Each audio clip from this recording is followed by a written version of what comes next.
হোক, এই শহরের গল্প বলবো। একদম খুবই ব্যস্ত একটা এলাকা, সেটা হচ্ছে আমি যদি বলি নিউ মার্কেট জোনটা, ওই জায়গাটা তো অনেক ব্যস্ত। নিউ মার্কেট, হাতিরপুল, এই সাইডগুলো তো অনেক ব্যস্ত। সো সেখানকার একটা গল্প বলি। আমি তখন ভার্সিটিতে অ্যাডমিশন দিব। সো আমার অ্যাডমিশন টেস্টের সময় দেখা যায় যে ঢাকায় কিন্তু দূর দূরান্ত থেকে স্টুডেন্টরা আসে, রাইট, অ্যাডমিশনের জন্য, এবং তারা কোচিং করে।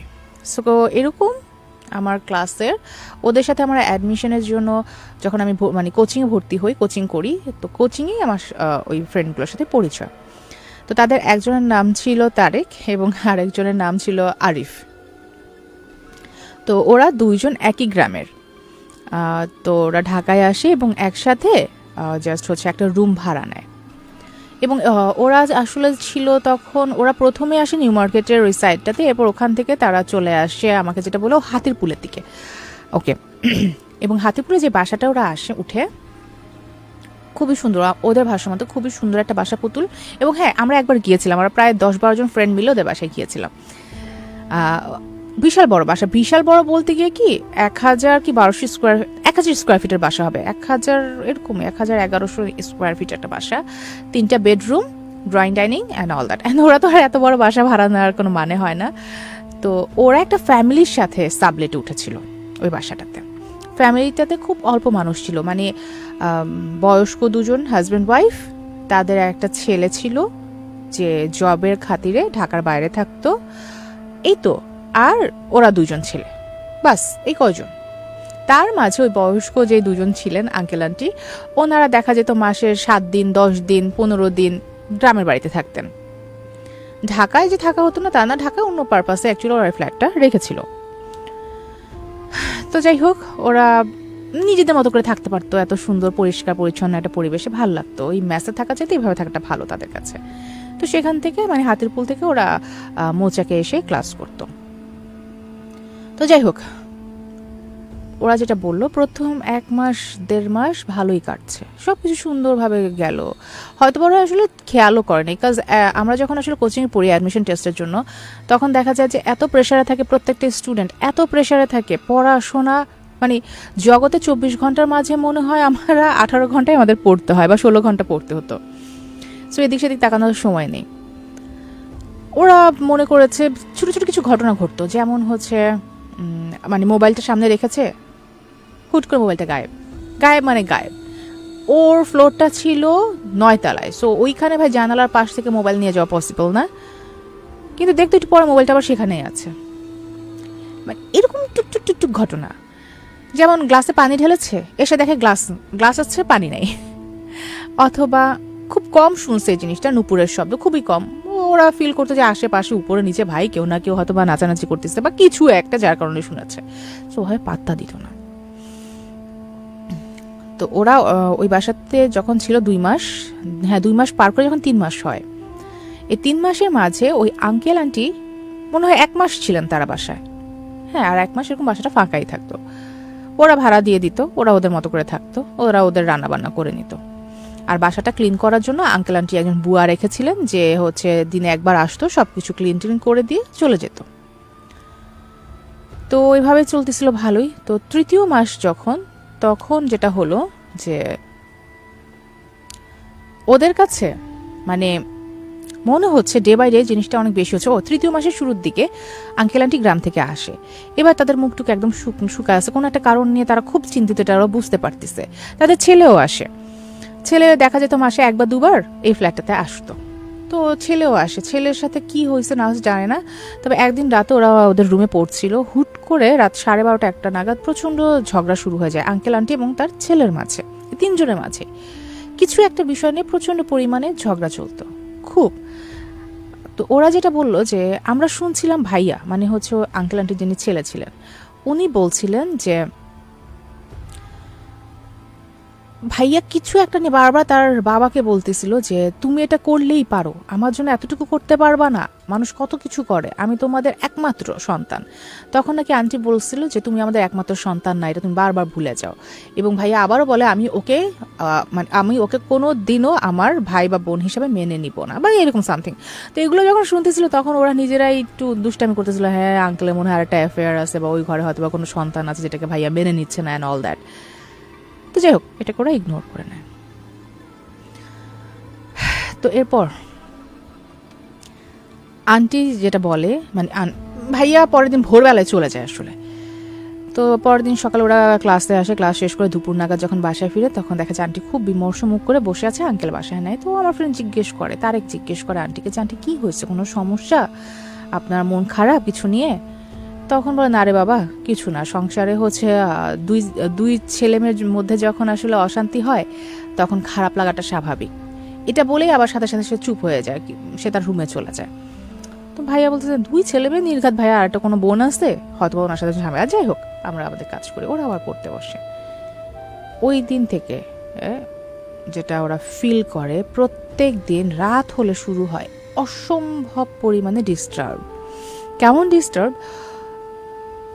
পুরো বাড়িতে কারেন্ট আছে, ওদের ওদের ফ্ল্যাটটাতে কারেন্ট নেই, সবকিছু ঠিক আছে, সবকিছু ঠিক আছে।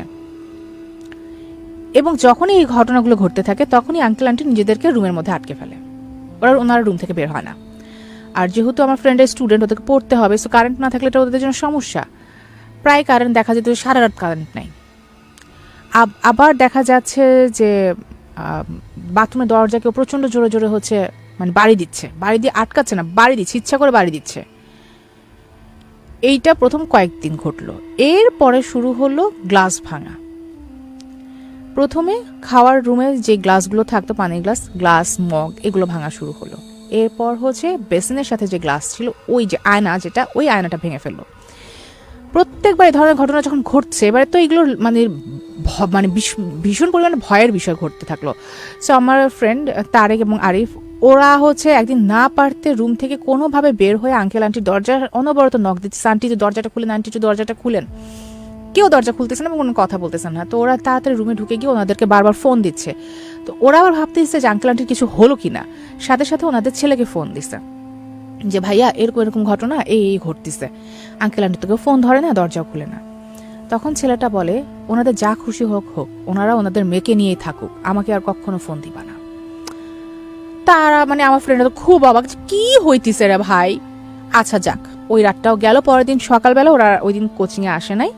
আঙ্কেলের সাথে তারা কথা বলতে বসলো যে আমাদের কি সমস্যা একটু বলবেন, আমরা তো এইভাবে থাকতে পারছি না, আমাদেরকে বলে দেন তাহলে আমরা অন্যভাবে ব্যবস্থা করি। তখন আঙ্কেল কিছু বলে না, কিছু না বলে উনি বাসা থেকে বের হয়ে যায়। দুপুরের পর আন্টি যেটা বলে যে ওদের দুজনকে ডেকে বলে দেখো আমি বুঝতে পারতেছি তোমাদের অনেক সমস্যা হচ্ছে, তোমরা যদি থাকতে না চাও আমার কিছু করার নেই, ইচ্ছা, কিন্তু আমার মেয়েটাকে নিয়ে কখনো কিছু বইলো না। এইটা বলার পর আরিফ আন্টিকে বলে আন্টি আপনার মেয়ে কে? তখন উনি থতমত খেয়ে বলে না কেউ না কেউ না কেউ না, এটা বলে চলে যায়। বলছে আচ্ছা ঠিক আছে, তাহলে আমরা আর কয়েকটা দিন দেখি, যদি এরকম হয় তাহলে আর আমরা মনে হয় থাকতে পারবো না। ওই দিন রাতে আবার তাণ্ডব শুরু হয় এবং প্রত্যেক দিন এই রাতের 12টা থেকে শুরু হয়, 12টা থেকে পরের দিন ফজরের আগ পর্যন্ত। সো এইটা আবার তারেক নোটিস করে যে ফজরের আগ পর্যন্ত হয়, এদিক দিয়ে এরা এরকম বলতেছে এখানে কিছু একটা ঝামেলা আছে। ও এখানে আরেকটা কথা বলিনি, প্রতিদিন ঠিক রাত 1টার দিকে, হ্যাঁ এই তাণ্ডবগুলো যখন হয় 1টা থেকে 1:30 পর্যন্ত এই জিনিসটা স্টপ থাকে, তারপর আবার শুরু হয়। আর 1টার দিকে আঙ্কেল আন্টি খাবার টেবিলে খাবার রাখে, সাথে মিষ্টি রাখে। এই বিষয়গুলো শুরুর দিন থেকে ওদের খটকা লাগতো, যে কদিন ওনারা ঢাকায় থাকতেন, আর যখন থাকতেন না তখন এগুলো রাখার প্রয়োজন ছিল না। তবে হ্যাঁ, মিষ্টি অবশ্যই ফ্রিজে তারা বেশি করে মিষ্টি রেখে যেত। যদিও আমার ফ্রেন্ডটা কখনো আসলে খুলে দেখে না, একবার খালি খুলে দেখছে যে ফ্রিজে পুরো ফ্রিজটা ভরা উইদাউট ডিপ, নর্মাল পোর্শনটাতে শুধু মিষ্টি মিষ্টি মিষ্টি মিষ্টি মিষ্টি মিষ্টি। আচ্ছা যাই হোক, এটা ওরা আসলে ইগনোর করে যায়। পরবর্তীতে ওই দিন রাতে তাণ্ডবটা শুরু হয় 1:30টার পর থেকে, 12টা না, তো 12টা থেকে 1:30 পর্যন্ত ওরা যখন দেখে যে আরে বাহ তাহলে আজকে তো আর কোনো সমস্যা হয় নাই, যেহেতু আর হবেও না। কিন্তু না, 1:30 থেকে শুরু হয়। এবার আমার ফ্রেন্ডের দরজা নক করে প্রচণ্ড জোরে জোরে এবং বলতে থাকে দরজা খোল। একটা মেয়ের গলা শুনে আমার 2 ফ্রেন্ড তো থতমত। আমাদের ফ্ল্যাটে মেয়ে কোথা থেকে আসলে, এই মেয়ে কে, এটা কি আন্টি? কোনো কারণে আন্টি সমস্যা হয়েছে? আচ্ছা খুলি। দরজা তো ওরা খুলছে কিন্তু কিছু আর পায় নাই। দরজা খুলে ওই পাশে কিছু দেখতে পায় না, শুধু এতটুকু মনে হলো একটা দমকা বাতাস ঢুকছে রুমের ভেতরে এবং মুহূর্তের মাঝে পুরোটা রুম তছনছ করে দিল। মানে ওদের দুইটা হচ্ছে, ওরা ফ্লোরিং করে থাকতো, ওদের ফ্লোরিংগুলো এলোমেলো করে দিল। ওদের দুইটা পড়ার, মানে একটা পড়ার টেবিলে 2 পাশে ওরা পড়তো, পুরো পড়ার টেবিলটা জাস্ট আছাড় মারলো একটা। ওদের যত কাগজ ছিল, মানে বই খাতা যা ছিল সব, মানে ও 2 জনে ভাষ্যমতে আমরা জাস্ট তাকায় তাকায় দেখতেছি আমাদের রুমে সব কাগজ উঠতেছে, আর টেবিলটা এক পাশ থেকে আরেক পাশে অন্য কেউ ছুঁড়ে ফেলে দিল। জাজিম তোষক যা আছে সব কিছু জাস্ট ছুঁড়ে ছুঁড়ে ছুঁড়ে ছুঁড়ে ফেলে দিতেছে, এমন একটা অবস্থা। কয়েক সেকেন্ড পর ওরা 2 জন চিৎকার দিয়ে বাসা থেকে, রুম থেকে বের হয়ে যখন মেইন গেট পর্যন্ত যাবে, তার আগেই আঙ্কেল ওদের 2 জনকে জাস্ট খপ করে ধরে ফেলে, কারণ মেইন গেটের সাথেই ছিল ওনাদের রুম। তো ওনারা জাস্ট ওকে ধরে ওদের রুমে টান দিয়ে নিয়ে আসে, ওদের 2 জনকে এনে দরজা লাগায় দেয়। অ্যান্ড ওই পাশে তো তাণ্ডব চলতেছে। এইবার তো আর আরিফ চুপ থাকতে পারে না। আরিফ চিৎকার দিয়ে বলতেছে, আপনারা বলতেছেন না কেন, কি সমস্যা? বলবেন তো আমাদেরকে, এভাবে তো থাকা যায় না, আমাদেরকে বলেন, আজকে যদি আমাদের কিছু হয়ে যায় তো কি হয়েছে? তখন বলে আঙ্কেল যে তোমরা বাবা একটা কাজ করো, আমি তোমাদেরকে টাকা দিয়ে দিচ্ছি, তোমাদের অ্যাডভান্সও ফিরাই দিব, অ্যান্ড 1 মাসের এক্সট্রা বাসা ভাড়াও আমি তোমাকে দিয়ে দিব। তোমরা আগামী কালকের মাঝে অন্য কোথাও ম্যানেজ করার চেষ্টা করো, যদি ম্যানেজ না করতে পারো আমি তোমাদেরকে আমার এক আত্মীয়র বাসায় 2 দিনের জন্য রাখার ব্যবস্থা করব। এবার তো মানে তারেকও চেপে ধরছে যে কি হয়েছে আমাকে একটু বলেন, বলতে হবে আপনাদেরকে, এখন বের হতে পারবো না, পরে বের হব, আবার 3 দিনের নোটিশ দিচ্ছেন, কিছুই বুঝতেছি না, একটু বলেন। তখন দেখতেছে আন্টি প্রচণ্ড কান্নাকাটি করতেছে। এরপর আন্টি অনেক স্থির হয়ে, তখনও তারা কিছু বলে, যখন ফজরের আজানটা দিল সব চুপচাপ হলো। আমার 2 ফ্রেন্ড রুম থেকে বের হলো, ওরা পানি নিল, আঙ্কেল আন্টিকে পানি খাওয়ায়, অ্যান্ড দেন তারা জিজ্ঞেস করে যদি বলার হয় একটু বলেন, আমরা শুনতে চাই। এবং আরেকটু বলে রাখি, এর মাঝে আমার ওই তারেক এবং আরিফ, এদের 2 জনের মাঝে তারেক হাফেজ ছিলেন।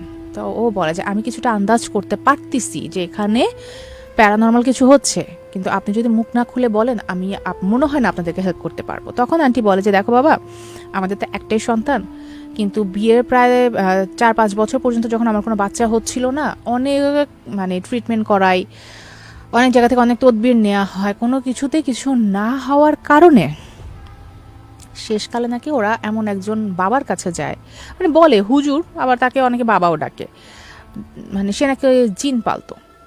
বাট আঙ্কেল আন্টি 2 জনে কিন্তু শিক্ষিত, তারা তাদের পড়াশোনা কমপ্লিট করেছে, মাস্টার্স কমপ্লিট করা। আঙ্কেল তো ভালো একটা জব করতো, আন্টিও ইভেন। তো যাই হোক, তখন ওই হুজুর বলে যে সম্ভব, যদি তুমি আমার জিনের সাথে ডিল করো। কেমন ডিল করতে হবে? তো তখন বলে যে আমার জিনটা চায়, তার একটা মেয়ে আছে, ওই মেয়েটাকে তোমরা তোমাদের কাছে রাখো, তার বিনিময়ে তোমার সন্তান হবে, কিন্তু ওই মেয়েটাকে কখনো মানে রাগানো যাবে না, ওর এগেনস্টে কোনো কথা বলা যাবে না, তোমরা ওকে তোমাদের সন্তানের মতোই লালন পালন করবা। এখন ওনাদের কথা যে জিনের সন্তানকে আমরা কিভাবে লালন পালন করতে পারি, এটা কিভাবে সম্ভব? তখন তারা বলে যে ওই বাচ্চাটাকে শুধু তোমরা 2 জন আর তোমার সন্তান দেখবে, আর কেউ দেখতে পাবে না, এই পৃথিবীতে আর কেউই দেখতে পাবে না ওকে, কিন্তু ও তোমাদের কাছে থাকবে। কিন্তু এটাও সে জানবে, মানে জিনের ওই মেয়েটা এটাও জানবে যে বেসিক্যালি ওই সন্তানটা ওদের 2 জনের না, এবং একটা নির্দিষ্ট সময় পর তার সেই পালিত জিন ওই বাচ্চাটাকে নিয়ে আসবে। কিন্তু তার আগ মুহূর্ত পর্যন্ত তাকে হচ্ছে ভাই বোনের পরিচয় বড় করতে হবে, মানে তাদের সন্তান হিসেবেই রাখতে হবে, এবং তাদের বাচ্চাটাও জানবে যে এটা ওর বোন। তো ওনারা রাজি হয়ে যায়, না জেনে না বুঝে রাজি হয়ে যায়। বেসিক্যালি যেটা ঘটনা ঘটে, ওই জিনটা থেকে প্রচণ্ড পরিমাণে রাগী এবং বদমেজাজি, এবং ছোটবেলা থেকেও অনেক বদমেজাজি। তো ওকে শাস্তি স্বরূপ, যেটা বলে যে মানুষের জগতে পাঠানো হয় শাস্তি স্বরূপ, এটা ওর শাস্তি ছিল। আর এই জেদ থেকেই ও ওনাদের উপর অনেক অত্যাচার শুরু করে, প্রচণ্ড অত্যাচার করত। তবে শুরুতে শুরুতে যখন সারা দিন ব্যাপী অত্যাচার করতে এটা যখন জানানো হয়, তখন তারা যেটা করে ওর শক্তিটাকে কমায় দেয় বা হচ্ছে একটা কিছু দিয়ে হয়তো বেঁধে দেয় যে ও রাত ছাড়া ওর শক্তিটা অ্যাপ্লাই করতে পারবে না। তো যাই হোক, ওইখান থেকে ওনারা এই শর্তে রাজি হয় এবং প্রথমবার তারা যখন ওই জিনের বাচ্চাটাকে দেখে একদম শিউরে ওঠে, মানে ভয়ঙ্কর রূপে আসে ওই জিনিসটা ওদের কাছে। তো তখন আন্টি বলে যে আমি আমি কিভাবে এই ভয়ঙ্কর জিনিসটার সাথে থাকবো, কিন্তু ততক্ষণে অনেক দেরি হয়ে গেছে, কারণ সে তো কথা দিয়ে দিচ্ছে। তো তাকে নিয়ে আসে তাদের সাথে করে। প্রথম প্রথম অনেক অত্যাচার করতো, তারপরে তো তার শক্তিটাকে আসলে ওইভাবে বেঁধে দেওয়া হয় যেন দিনের বেলা তারা অত্যাচার না করে। এরপর হচ্ছে 2-3 মাস পর আন্টি কনসিভ করে এবং তার এই ছেলেটা হয়। তো এই ছেলেটাকে নিয়েও প্রথম হচ্ছে জিনের ওই মেয়েটা অনেক অনেক অনেক মানে করে, রাতের বেলায় হলে হচ্ছে ওকে বারান্দায় নিয়ে রেখে আসতো, মারতো না বাট বারান্দায় নিয়ে রেখে আসতো, মানে রীতিমতো যত ধরনের টর্চার করা যায় এরকম টর্চার করতো। কখনো কখনো একটু আঁচড় কেটে দিত গালে, এই কাজগুলো করতো। তারপরও কিছু করার নেই, যেহেতু তুমি ডিল করেছো। এখন কত বছর পর যে তারা ওকে নিবে কে জানে, বলছে নির্দিষ্ট সময় যে কত বছর হতে পারে কে জানে। জিনদের হায়াত তো অনেক দিনের হয়, অনেক বছর হয়, আমাদের মতো না, আমাদের থেকে অনেক বেশি হয়। এখন সেটা কত বছর গিয়ে ঠেকবে কে জানে। তবে আরেকটা বিষয় ছিল মিষ্টি, প্রতি রাতে 2 কেজি মিষ্টি ওর জন্য রাখতে হবে। সেই শুরুর দিন থেকে এখন পর্যন্ত আঙ্কেল এভাবেই বাসায় সবসময় মিষ্টি রেখে যেত যেন কোনো সমস্যা না হতো, এবং ওই মিষ্টিগুলো শেষও হইতো, কাজ ওই জিনটা আসলে মিষ্টি খেত, ও অন্য কিছু খেত না, মিষ্টি খেত। এবং ছেলেটা যখন বড় হতে থাকে, কথা বলা শিখতে থাকে, তখন ও 10 জনকে বলতো আমার একটা বোন আছে দেখতে এরকম, আমার একটা বোন আছে দেখতে এরকম। কেউ তো বিশ্বাস করতো না, বাচ্চাটাকে বোঝানো যাচ্ছে না যে তুমি কাউকে ওর কথা বলতে পারবা না। তো যাই হোক, এ ধরনের একটা ট্রমা নিয়ে বাচ্চাটা বড় হয়। এই কারণেই আসলে পরবর্তীতে বড় হওয়ার পর যখন ওই যে প্যারানর্মাল বিষয়গুলো জানতো, তারপরে ও বুঝতে পারে এবং ওকে বোঝানো হয় এবং ওকে বলা হয় যে এই ঘটনাটা এরকম, একে তোমার বোন হিসেবেই মেনে নিতে হবে। এ কারণে ও কখনোই ওকে বোন হিসেবে মেনে নেয় না। এই বিষয়টাও আবার ওই জিনের বাচ্চাটার জন্য খুবই ইনসাল্টিং ছিল এবং খুবই ওকে রাগিয়ে তুলতো। এই ছেলেটাকেও দেখতেও পারতো না এমনিতে, কিন্তু কখনো কোনো ক্ষতি করেনি। আর ওই বাসাটায় বেসিক্যালি ওই বাসাটা কেন রাখা, যার কাছ থেকে আনে, বেসিক্যালি জিনের বাচ্চাটা যার ছিল বা যেই ও যে ওঝা, উনি বলেছিলেন একে তুমি যেই বাসা আজ নিবা এই বাসাতেই সবসময় তোমাকে থাকতে হবে, সবসময় এই বাসাতেই ওকে রাখতে হবে। তুমি থাকো বা না থাকো, ওকে এখানেই রাখতে হবে, তুমি ওকে নিয়ে জায়গা পাল্টাতে পারবা না, তাহলে এটা তোমার জন্য বিপদ হবে। তো সেই শুরু থেকে ওনারা এখানেই থাকতো। এই জন্যই দেখা যেত ওনাদের আরও কয়েকটা বাড়ি থাকা সত্ত্বেও ওনারা ওই সমস্ত জায়গায় ঘুরতে যাইতো ঠিকই, কিন্তু এই বাসাটা থেকে ওনারা কখনোই একদম পার্মানেন্টলি মুভ করেনি। তো এগুলো যখন বলার পর আমার বন্ধু তারেক, ও যেহেতু হাফেজ ছিল, ও বলে যে আমি এই ঘটনাটা জীবনে প্রথম শুনলাম আর প্রথম আসলে এই ধরনের ঘটনা দেখলাম, তারপর আমি আমার হুজুরের সাথে একবার কথা বলে দেখি কি হয়। পরের দিন কিন্তু তারেক মানে প্রায় 3-4 দিনও কোচিংয়ে আসে নাই। তো ফোন দেয়, ওর হুজুরকে ফোন দেয় আর বলে এরকম ঘটনা। তখন ওর হুজুর যেটা বলে যে দেখো, যদি একটা কিছু ডিল হয়ে যায় সেখানে তোমার আর আমার কিছুই করার থাকে না। যদি কিছু এখানে কেউ করতে পারে সে হচ্ছে যে ডিল করছে, সে একমাত্র ওই জিনের যে প্যারেন্টস, অরিজিনাল প্যারেন্টস, ওদেরকে এনে ওদের সাথে বসে কথা বলে এই বিষয়টাকে সলভ করতে পারবে। এছাড়া তোমার আর আমার কিছুই করার নেই। যার জীবন যেভাবে চলছে, যার নিয়তিতে যা লিখে রেখেছে আল্লাহ তাই হবে। ওদের আসলে ডিল করাই উচিত হয়নি। তো আমার মনে হয় না ওনাদের সাথে ওনাদের ছেলেটা খুব বেশি দিন আর থাকবে। মানে ছেলেটা মারা যাবে এমন কিছু বলেনি, এমন কিছুই না, কিন্তু একসাথে থাকবে কিনা, কাজ ডিল করা জিনিস আর হচ্ছে যেটা উপর আল্লাহর তরফ থেকে আসে, দুটোর মাঝে অনেক ফারাক আছে। সো দেখো তারা কতদিন ভালো থাকতে পারে। এরপরে আসলে সে যখন দেখছে যে না, তাদের ক্ষেত্রে আসলে এটা সলভ করার কিছু নাই আর এখানে থাকাটাও আসলে এখন আর পসিবল হচ্ছে না, তো আমার 2 ফ্রেন্ড অ্যাকচুয়ালি ওই বাসাটা ছেড়ে দেয়। পরবর্তীতে কখনোই আরোভাবে ওরা ওখানে যায়নি। সো আমাদের এই ইট পাথরের শহরে এমনও ঘটনা ঘটে, এমনও অনেক কিছু ঘটে যায় আমাদের প্রতিবেশীর সাথে, হয়তো আমরা জানি না। এটা ছিল আমার শেষ ঘটনা।